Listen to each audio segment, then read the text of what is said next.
The movie starts with a young princess lying on a bed in a wedding gown. She suddenly wakes up and realized she is chained.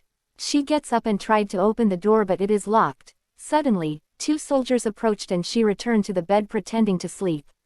The soldiers came in and one tried to touch her. She suddenly wakes up, and knocked him on the head surprising them. She then broke her own hand to unchain herself. They still underestimated her and approached her and a fierce battle begins. Surprisingly, she killed one of the soldiers with a hairpin. The second one got furious over his friend's death and charged at the princess but she is not easy to deal with. Another fierce fight ensues and the princess takes the same hairpin and injure him again and again. She overpowers the soldier and kicked him through the window to his death. Well, that place is actually a tower, a very tall one.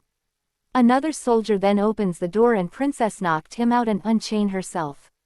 She then started her journey down the tower. Through the window, she saw her family being held captive by the enemy and decided to rescue them no matter what. The scene is then cutted to her parent talking the villain, the son of a diplomat general who has a marriage agreement with the princess but the princess refused to marry him, because of his cruelty. Because of that, he raided the whole palace and held the royal family hostage for the princess to marry him so he could take over the kingdom. But the princess saw through this and stopped the marriage before it's too late. The scene is then cutted to the princess as she remembers how she ran away from the wedding and blames herself for the current crisis of the family.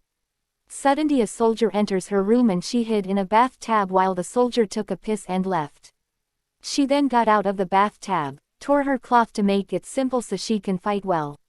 She gets out, only to meet the same soldier again and another fierce fight ensues. She takes off the soldier's helmet and killed the soldier with it. Later the soldiers found a dead soldier and realized someone is on the loose and might threaten their plan. The villain then sent his soldiers to check if the princess is still in her chamber and they sent the only fat and fool among them to check. The princess on her way down and the tower entered another room only to get attacked by another two soldiers who does not recognize the princess. The fight got fierce once again but the princess still managed to defeat them and declared her title before ending their lives with a crossbow. She continues to venture her way down the tower and now comes across a bunch of soldiers playing in a hall full of jewelries and many other staffs. She then carefully rolls